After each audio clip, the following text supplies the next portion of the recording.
All right, ladies and gentlemen, this is part 3 of my 4-part video series all about 6x17 photography. And in the last video, we talked a lot about 6x17 cameras. In this video, we're going to talk all about lenses, everybody's favorite. Now, much of what we look at today is going to be torn directly from my large format photography online course. So if you're a student of that course, you may find much of this review. But also, if you're not into 6x17 photography at all, you have no interest in trying out this format, I still think this video might have something useful for you, because I'm going to be talking about 6x17 lenses as well as lenses in general, lens specifications as they apply to all formats, not just 6x17. And we're going to look at 3 main specifications you'll find on any lens. 1, the focal length. We'll also look at aperture limits, and then finally the image circle size. But before we dive into it, let me first tell you what lenses I use on 6x17, just so you know what I got in my camera bag. First, I have a Nikkor 90mm f4.5. That's my wide angle lens. I use that quite frequently. I have a Rodenstock 115mm f6.8, easily my most used lens on 6x17. I have a Nikkor 150mm f5.6. I also have a Nikkor 210mm f5.6, which I don't use nearly as much as I would like because that thing is razor sharp. I also have a Nikkor 300mm f9, and finally a seldom used Fujinon 400mm f8 telephoto. And because I'm using a view camera style 6x17, all of my lenses are mounted to lens boards, but if you're using something like a Fuji GX617 or maybe a Linhof Technorama, something like that, the lens is going to be attached to a lens cone instead of a lens board. And mine all happen to use Linhof Wista style lens boards. Now, these are the lenses I'm using. That's what I'm packing. But let's talk more specifically about the specifications with these, starting with focal length. Now, focal length on these lenses, almost always measured in millimeters, is measuring something very specific on a given lens. Basically, focal length equals the bellows extension when that lens is at infinity focus. So I have a 150mm lens on my camera right now. If I focus that on infinity, then the bellows extension from film to lens board will be 150mm. Now that applies for pretty much every lens except telephoto lenses. Telephoto lenses are very particular lenses. They are specifically designed so that the bellows extension is less than the focal length when it's focused on infinity. My Fujinon 400mm here is a true telephoto lens, and when this is focused on infinity, the bellows extension is not 400mm, it's more like 250, if I remember correctly. Not all long lenses are telephoto lenses. These terms often get used interchangeably, and they are definitely not the same. My 300mm here is certainly a long lens. It is quite zoomed in, and the bellows extension is very long when it's focused on infinity. But it's not telephoto because when it's focused on infinity, the bellows extension equals the focal length. And that means it's not telephoto. Now that's what focal length is technically measuring. But who cares? It doesn't really matter how long the bellows extension is as long as the camera can handle it. It is what it is. The only reason we care about focal lengths is because it's going to give us an indication of the angle of view. An angle of view is another very specific term. It's indicating how wide the view is on your image with a given lens on a given size film or digital sensor. So the same lens with a different size film behind it gives you a different angle of view. So for example, let's say I have a 150mm lens projecting an image circle, as all lenses do. And let's say I have a big 8x10 negative back there. Well, you could draw imaginary lines from the center of the lens to the corners of the film, and that would give you an angle here, which is the angle of view. And you could actually assign a number to that. But what happens if I switch out my 8x10 film for a smaller film format, but I use the same lens? Well, the angle of view would still be drawn from the center of the lens to the corners of the film, but that angle of view is going to shrink a whole lot. So comparing these two formats side by side, they're both using a 150mm lens. One has an angle of view of 42 degrees, one has an angle of view of 84 degrees. Now this angle of view number is super useful because that's going to tell us, if we use this lens on this format, how much of the world am I going to see in front of me. So angle of view, very useful number, and they're easy to look up. You can find them online, no problem. And yet, nobody uses them. When was the last time you heard someone say, oh, I love that lens, it's got a 42-degree angle of view, I love it. No one uses angle of view. And that's because we prefer a different system to tell us what kind of a view each lens is going to give us. And that is 35 millimeter equivalents. Because we have pretty much all used 35 millimeter at some point in our lives, rather than learn the angles of view for all these different lenses, it's much easier for us to say, well, just tell me, what's a 90 millimeter on this? What's that look like on my 35? Is that like using a 20 millimeter? Is that like using a 24? We prefer 35 millimeter equivalents because it's something we're already familiar with. And so a lot of formats, both film and digital, when you look up a focal length, it'll tell you the 35 millimeter equivalent. Let's set aside film for now. Let's talk digital. So I have a Fuji X Pro 2 here, and this has a digital sensor that's smaller than 35 millimeter film. And so you can look up what the crop factor is on a digital camera. And the crop factor is a number you use to calculate the equivalent focal lengths between this system and 35 millimeter. On Fuji, it's 1.5x. So that means I can multiply any focal length on this camera times 1.5, and that'll tell me the equivalent for 35 millimeter. If I have a 16 millimeter lens on my Fuji, I would multiply that by 1.5, and I know that's like using a 24 millimeter on my 35 millimeter camera. A 23 millimeter multiplied by 1.5, well, that's like using a roughly 35 millimeter lens on my 35 millimeter camera. 50 times 1.5 becomes 75 millimeter. So crop factors are great because they give us a nice, easy translation to understand that lens is going to look like this other lens that I'm used to. Now, before we can understand how this applies to 6x17, let's first understand how these crop factors are calculated. So you have a piece of 35 millimeter film here, and the image size on that measures 24 millimeters tall by 36 millimeters wide. That's full frame digital or 35 millimeter film. The Fuji crop sensor measures 15.6 millimeters tall by 23.5 millimeters wide. So knowing the two sizes of these different systems, we can easily calculate the crop factor by comparing the vertical dimensions of one to the vertical dimensions of the other, and then again with the horizontal. All you do is divide the two numbers. If we do that, 24 divided by 15.6, that gives us 1.538. That's the crop factor for the vertical dimension on these two systems. If we do the same for the horizontal, 36 divided by 23.5, we get 1.532. So that's the crop factor for the horizontal. And you can see they are very similar to each other, 1.538 and 1.532. And that's why Fuji has just rounded it to 1.5x. So that's how they figured out the 1.5x lens focal length crop factor. So how about 6x17? What would we do there? Well, let's compare 35 millimeter to a big old 6x17 negative. The usable image area measures 54 millimeters tall by 162 millimeters wide, and let's just do the same math we did before. The vertical dimension, 24, divided by 54, we get 0.444 repeating. So that's the crop factor for the vertical dimension on 6x17. If we do the horizontal, 36 divided by 162, we get a crop factor of 0.222 repeating. Ooh, those are a lot different from each other.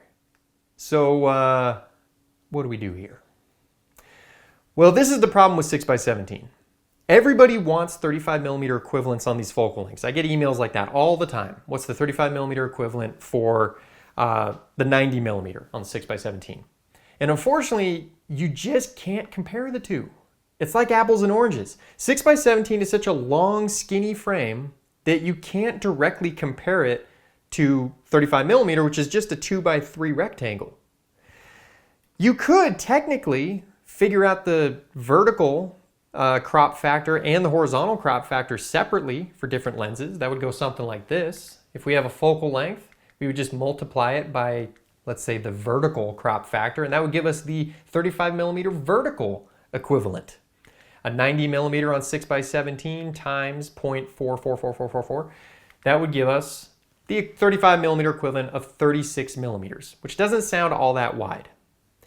If we did 150 times 0.44444, that gives us a 60 millimeter equivalent on 35 millimeter on the vertical dimension. That's not wide at all. That's actually a little bit long on a 35 millimeter focal length. 210 times 0.4, we get 84 millimeters. So that's the vertical crop factor. How about the horizontal? Well, we just do the same thing. We just multiply by 0.2 instead. Now a 90 millimeter gives us an 18 millimeter 35 millimeter equivalent. That's crazy wide. 150 gives us a 30 millimeter equivalent, very wide, and then 210 isn't even a full 50 millimeter equivalent on 35 millimeter. So with 6x17, it's a little tricky to compare this to what we're all familiar with, which is 35 millimeter. And I think that's where a lot of the intimidation and confusion around 6x17 lenses comes in. But to make all this a little less complicated, a little less confusing, I've worked out a much different system for figuring out what different focal lengths look like on 6x17. It's a little unorthodox, but bear with me. So on 6x17, I just like to tell people what that lens feels like. So 72 millimeters, that feels effing wide. I had a 72 millimeter and I ended up getting rid of it because it just included way too much of the world. It feels like you're looking 180 degrees left to right. I don't think it's actually 180 degrees, but that's what it feels like. A 90 millimeter feels pretty damn wide. 115, in my opinion, is perfectly wide. Feels a lot like using a 35 millimeter lens on 35 millimeter system. 150 feels a tiny bit wide, almost normal. It just feels a little bit wide. 180 feels normal, not really zoomed in or zoomed out. 210 feels a tiny bit zoomed in. 300 feels tight. 400 feels real tight. So I know this is kind of a weird way to do it, but that is a pretty good description of how these lenses feel when you're using them. Now, you'll notice I have 180 millimeters marked as normal. Well, the term normal is actually a technical term in lenses. So a normal focal length lens is a very specific thing. So let's take a look at what that means. A normal lens is when the focal length equals the diagonal measurement of the film. Now, you'll often hear people say that normal lenses approximate the human eye. So in other words, a normal lens is called normal because it sees the world roughly how we see the world. But if you think about it, that's actually a ridiculous comparison to make. How can you possibly compare film or digital to the human eye? Film and digital is a rectangular image. We don't see the world in a rectangle. Our vision is much more round. So you can't really assign any lens as closely matching the human eye. Normal means the focal length equals the diagonal measurement of the film. A wide lens, or a shorter focal length, would mean the focal length is less than the diagonal measurement of the film, and a long lens would mean the focal length is longer than the diagonal measurement of the film. Again, long lens does not necessarily mean telephoto. So then what's the diagonal measurement of 6x17? Well, it's 171 millimeters. And it might vary a little bit depending on the specific camera. But let's say 171 millimeters, that's the diagonal measurement. So anything shorter than that on the focal length would be considered wide. Anything longer than that would be considered long. So looking back at these focal lengths, all of these are considered wide, technically, and all of these are considered long, technically. I've marked 180 as normal because that's the closest focal length available to 171 millimeters. It's technically a little bit longer than normal, but so sue me. Let's look at some real life examples of these different focal lengths in action. So 90 millimeters is very wide. It's great for architectural stuff when you're pretty close to the building, but for a lot of architectural work, I find it to be a little too wide. Great for landscapes though. 115, pretty wide, but it doesn't feel overly wide. It doesn't feel outrageously wide. Like I said, this feels like using a 35 millimeter on 35 millimeter film. 150 feels just about normal, but it does feel slightly wider than normal. So True to its definition, true to its name, it is technically slightly wider than normal. 210 feels a little bit more zoomed in. That feels like using something like a 70 millimeter on 35 millimeter film. 300 millimeters, much more zoomed in. This feels like maybe using like a 90 millimeter or 100 millimeter on a 35 millimeter format. So knowing all this now, what would I recommend as like first and second purchases for 6x17? Well, we're going to look at it broken down between landscape and architecture / just kind of general urban scenes. So the first purchase, if you're into landscapes, I would recommend a 90 millimeter. It's just a great wide angle lens, good for those kind of epic sunset type landscapes. If it's architecture or urban that you're into, I'd say 110 to 120. Mine is 115, and I use that more often than any other lens doing that type of photography. Second purchase, I would say in both cases, it's good to get a normal lens. 150 millimeters, great. They're lightweight, and generally, as far as large format lenses go, very affordable. So 150 to 180. Third purchase for landscapes, I would say 115 if you feel like the 90 is just a little too wide sometimes. But if you're perfectly content with your 90 millimeter, I would maybe go with something longer like a 300 so you can start to get some detail shots. Architecture or urban, I would go for the wide 90 millimeter because it does come in handy. And then finally, I would say with landscape, get a 72 if you're into those epic, crazy, wide-angle landscapes. But otherwise, I would say a 210 is pretty good for a little more zoomed-in landscapes. And then architecture, urban, 210, great way to go. So that's the order I would buy lenses in if I was starting a kit today. So that's focal length. Now let's talk about aperture limits. So when you're shopping for lenses, of course, you will have the focal length, 210, and then the maximum aperture. 5.6. The maximum aperture usually comes after a 1 colon. That's indicating how wide the aperture can go. Now, the trade-off or the benefit to a wider maximum aperture when it comes to 6x17 is really just that you get a brighter ground glass. So for focusing and composing, the ground glass will be brighter if the aperture can open up wider. You're generally not going to use wide apertures in your actual picture taking because with 6x17, you're often doing landscapey type stuff and you'll more often than not want a large depth of field. And so you don't really need to use 5.6 very often, but it may come in handy for focusing in dim light, composing in dim light, that kind of thing. The trade-off, of course, is the wider the maximum aperture, the bigger, heavier, and more expensive the lens gets. My 90 millimeter here goes all the way to 4.5, which is very wide for a 90. And this thing is a beast. It's my biggest, heaviest lens, I think. Well, except for the Fuji. I will say though, the wider maximum apertures are really only that critical on the wider angle lenses. So the shorter focal lengths.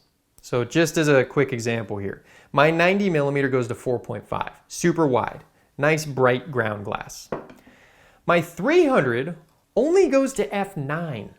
Now you would think, well, f9, that doesn't let in hardly any light. The ground glass must be super dim when you're using this lens. But it's not. This actually looks brighter on the ground glass than my 90. So if you're shopping for lenses and it's a wide angle, I would definitely get one that has a wider maximum aperture if you can afford it.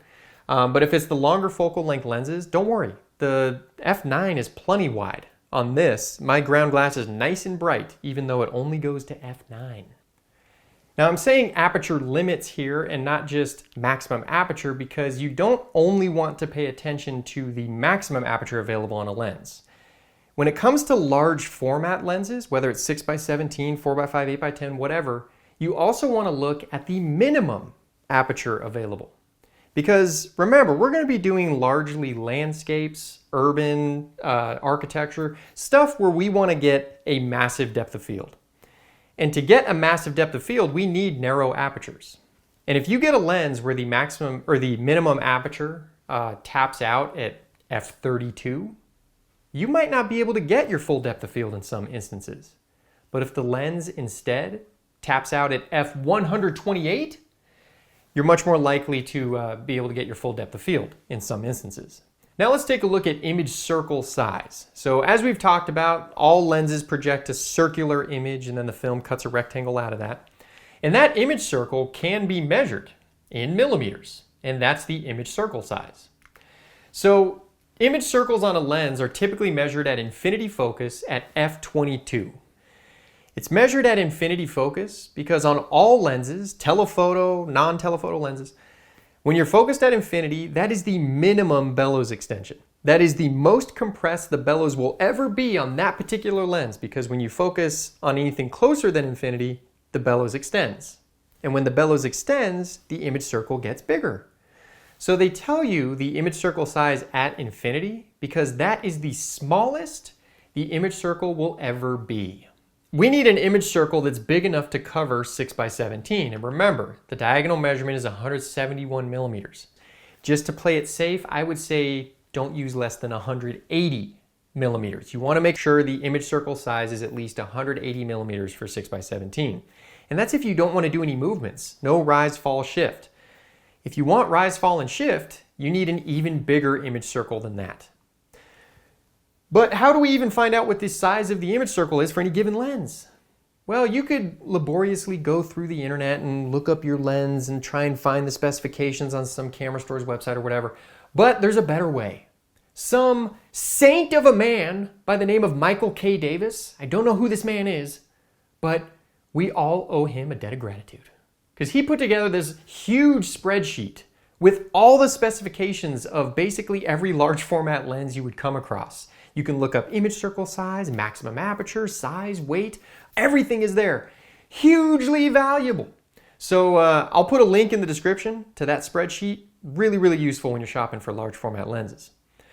And you'll see as we go through the spreadsheet here, all of these lenses highlighted with yellow, those all have an image circle of at least 180 millimeters. So a lot of lenses can handle 6x17. One final thing I want to talk to you about today is using filters with these lenses. So some lenses will require a center ND filter to cancel out the vignette caused by the lens. My 90 millimeter lens definitely has a vignette, and with such a big negative behind it, the film does make its way into the noticeable vignette part of the image circle, so I have this center ND filter for it. Not all wide angle lenses have this, and anything in the normal to long focal length range won't need it.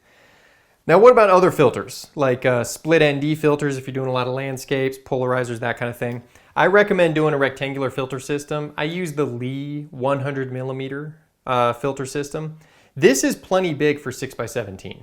I wasn't sure if it would be when I first got into 6x17. I thought I would start to see the edges, but only on the real wide angle lenses like 90 millimeters, you might just need to use 2 slots instead of 3. But every other lens, I'm able to use 3 slot filter holders, no problem. I would recommend getting the wide angle adapter rings whenever possible. Those hold the filter holder slightly closer to the lens so that you're less likely to get any sort of vignetting.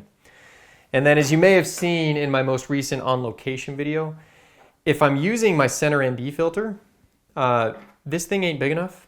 There's no ring big enough for this. So I had to make this weird kind of crazy looking Lee filter holder with a bunch of moldable rubber putty and a chopped down Lee filter holder. So it gets a little tricky if you're using a center ND filter. And if you use a center ND a lot, you might want to go with like the 150 millimeter wide filters, the much bigger ones. It's a lot more expensive and it's a much bigger thing to carry, but if you're trying to get it on a center ND, you might have to go that route. Otherwise, the standard Lee 100 millimeter will work just fine. So that's it on 6x17 lenses. We've talked a lot of gear over the past 2 videos. In the next video, the final part of my 4-part series, we're going to get into the cerebral stuff. We're going to talk about composing in 6x17 and getting into the artistic side of it. Now, if you're finding this video series useful and you want to help me keep the lights on around here, head over to nickcarvaphoto.com/contribute, and I'll see you next time.